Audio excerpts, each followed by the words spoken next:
मंगलवार को महादेवा के ऑडिटोरियम में भाजपा के द्वारा एक विशाल जनसभा का आयोजन किया गया। इस जनसभा में जनपद के चारों तरफ से आई जनता की भीड़ देखने को मिली। इस जनसभा के मुख्य अतिथि के रूप में प्रदेश के डिप्टी सीएम केशव प्रसाद मौर्य का भव्य स्वागत बाराबंकी लोकसभा प्रत्याशी राजरानी रावत व पार्टी के कार्यकर्ताओं के द्वारा किया गया। इसके बाद डिप्टी सीएम ने जनता को संबोधित करते हुए भाजपा को जिताने की अपील की। तत्पश्चात उन्होंने सीधा निशाना विपक्षियों पर साधा और कहा कि इंडिया गठबंधन की जमानत इस बार जब्त हो जाएगी, क्योंकि जनता को पता है कि सिर्फ भारतीय जनता पार्टी ही देश का विकास कर सकती है और कोई पार्टी नहीं कर सकती है। गुंडे और भ्रष्टाचारियों को लेकर ये लोग चुनाव लड़ रहे हैं। इनके पास भारत के प्रधानमंत्री नरेंद्र मोदी के टक्कर का कोई नेता नहीं है। जब सपा की सरकार थी तब इनके गुंडे सपा का झंडा लगाकर खाली पड़ी जमीनों पर खूब जमकर अवैध कब्जा किया और आज भाजपा सरकार ने उन सभी लोगों की कमर तोड़ने का काम किया। हमारी सरकार ने देश के 50 लाख लोगों को नौकरियां दी है। बीते दिनों में हुए भगवान श्री राम के प्राण प्रतिष्ठा में निमंत्रण के बावजूद भी राहुल गांधी व अखिलेश यादव नहीं गए। ये लोग सिर्फ जातिवाद की राजनीति करते हैं। देश को आत्मनिर्भर भी बनाते हैं, देश को सुरक्षित भी बनाते हैं। आतंकवादियों के प्रवेश का द्वार जो बन चुका था जम्मू कश्मीर, वहां 370 हटा करके सबका साथ, सबका विकास, सबका विश्वास, उस पर वो खड़े कर रहे हैं, 100% काम कर रहे हैं। हमारे पूर्व प्रधानमंत्री हुए राजीव गांधी जी, उन्होंने संसद में एक बात कही थी कि जब बनाया, फिर 2017 का विधानसभा चुनाव आया, उसमें आपने 325 विधायक जिताया। लेकिन 2017 में यूपी में बीजेपी सरकार बनने से पहले, आपको याद नहीं होगा, मैं याद दिलाता हूं, बताइए सपा की सरकार के समय गुंडागर्दी थी कि नहीं? अब ऐसे हाथ उड़ा रहे हैं, लगता है थोड़ी से थी कि नहीं? सब लोग हाथ उड़ा बताओ, थी कि नहीं थी? सबका साथ, सबका विकास, सबका विश्वास, उस पर वो खड़े कर रहे हैं, 100% काम कर रहे हैं। हमारे पूर्व प्रधानमंत्री हुए राजीव गांधी जी, उन्होंने संसद में एक बात कही थी कि जब 1 रुपया दिल्ली से हम बेचते हैं तो 10 से 15 पैसे हमारे क्षेत्र में पहुंचता है, गांव तक पहुंचता है, व्यक्ति तक पहुंचता है। मोदी जी के जेहन में वो बात थी। मोदी जी प्रधानमंत्री बनने के बाद उन्होंने सबसे पहले लोगों का जनधन खाता खुलवाया। देश को आत्मनिर्भर भी बनाते हैं, देश को सुरक्षित भी बनाते हैं। आतंकवादियों के प्रवेश का द्वार जो बन चुका था जम्मू कश्मीर, वहां 370 हटा करके आप सब समझते हो भारत मां के मस्तक पर जो चमचमाता हुआ मुकुट होना चाहिए, वह मुकुट धारण कराने का काम आज सबके आशीर्वाद से माननीय प्रधानमंत्री मोदी जी ने किया। और ये विरोधियों से पूछो, मोदी जी को क्यों हटाना चाहते हो? क्योंकि वो गरीब मां बाप का बेटा है, चाय बेचने वाले का बेटा है, एक ओबीसी वर्ग से आने वाला है, इसलिए हटाना चाहते।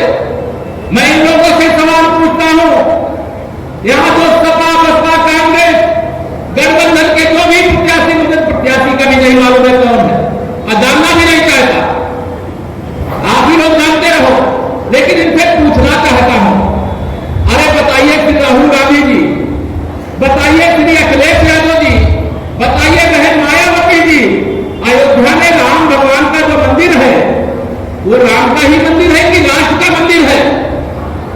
राम मंदिर राष्ट्र का मंदिर है। आपको वहां दर्शन करने के लिए जाने की फुर्सत नहीं मिली। गुजरात के अंदर केवड़िया में लौह पुरुष सरदार वल्लभ भाई पटेल की सबसे विशालतम प्रतिमा लगी है। श्रीमती सोनिया गांधी जी, श्री राहुल गांधी जी, श्रीमती प्रियंका वाड्रा जी, श्री अखिलेश यादव जी, बहन मायावती जी, आपसे पूछना चाहता हूं कि सरदार पटेल की मूर्ति पर पुष्पांजलि करने के लिए क्यों नहीं गए? इसका जवाब है क्या इन लोगों के पास?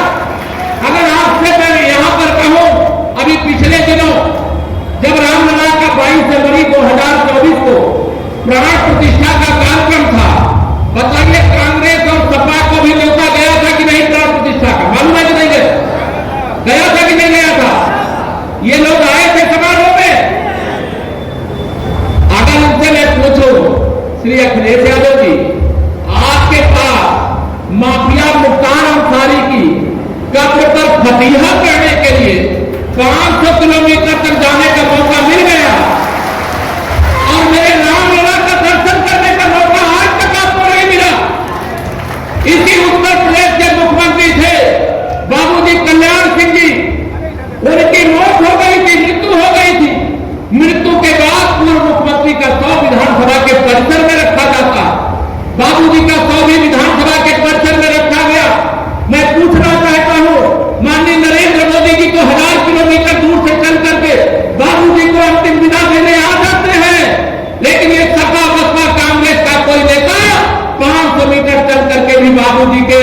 लिए श्रद्धांजलि अर्पित करने के लिए नहीं आते हैं। क्या ऐसे लोगों को क्या समझना चाहिए? ये वोट बैंक की राजनीति करते हैं, इनको वोट चाहिए। और वोट किसका चाहिए? ये अभी पिछले दिनों ये सपा बसपा कांग्रेस के लोग कहते वोट जिहाद करो, इनको वोट जिहाद के नाम पर चाहिए, इनको वोट पाकिस्तान के नाम पर चाहिए, इनको वोट मुख्तार अंसारी के नाम पर चाहिए, इनको वोट अतीक अहमद के नाम पर चाहिए, इनको वोट मोहम्मद आजम खां के नाम पर चाहिए, इनको वोट जिन्ना के नाम पर चाहिए। अब इस देश के अंदर इन सब के लोगों के नाम पर वोट मिलने वाला है क्या? मिलने वाला है क्या? अब वोट राम के नाम पर देंगे, चाहे रोटी के नाम पर देंगे, चाहे राष्ट्र के नाम पर देंगे, चाहे भारत के उज्जवल भविष्य के नाम पर देंगे, चाहे विकसित भारत की गारंटी पर नाम वोट देंगे, चाहे बाराबंकी का इतिहास याद करो। 2014 में आपने कमल खिलाया, देश में मोदी जी के नेतृत्व में सरकार बनाया, फिर 2017 का विधानसभा चुनाव आया, उसमें आपने 325 विधायक जिताया। लेकिन 2017 में यूपी में बीजेपी सरकार बनने से पहले आपको याद नहीं होगा, मैं याद दिलाता हूं, बताइए सपा की सरकार के समय गुंडागर्दी थी कि नहीं? अब ऐसे हाथ उड़ा रहे हैं, लगता है थोड़ी से थी कि नहीं? सब लोग हाथ उड़ा बताओ, थी कि नहीं थी? जब आपने कमल का बटन दबाया तो गुंडागर्दी को भी दबाने की ताकत दिया कि नहीं दिया? जब सपा की सरकार थी, मैं कहता हूं जब जिस गाड़ी में सपा का झंडा, उस गाड़ी में बैठा गुंडा, बताइए सही है कि नहीं सही? जब सपा की सरकार थी तो सपा के गुंडे भूमाफियाओं का नारा खाली प्लाट हमारा, बताओ प्लाटों पे कब्जा होता था कि नहीं? गरीबों, किसानों, व्यापारियों की जमीन, मकान, दुकान, प्लाट पर कब्जा होता था कि नहीं होता था? मैंने कहा श्री अखिलेश यादव जी, फिर राहुल गांधी जी, बहन मायावती जी, आपको राजनीति में जब सत्ता में आने का मौका मिला तो आपने राजनीति का अपराधीकरण कर दिया, अपराधियों का राजनीतिकरण कर दिया। ये मुख्तार अंसारी संसद और विधानसभा में जाने के लायक थे क्या? अतीक अहमद को लोकसभा का टिकट देना चाहिए था क्या? लेकिन उन्होंने उनको टिकट दिया। एक ने राजू पाल जैसे एक बसपा का विधायक था, राजू पाल की जिंदहाड़े हत्या करने वाले का महिला मंडल समाजवादी पार्टी ने किया। कृष्णानंद राय जी के विधायक थे भाजपा के, उनकी हत्या करने वाले अनेक हत्याओं के आरोप है। वो तो हार्ट अटैक से मौत हो गई, नहीं तो फांसी के फंदे पर लटकाए जाते। आप सबको मैं कहना चाहता हूं, ये गुंडागर्दी समाप्त होनी चाहिए कि नहीं समाप्त होनी चाहिए?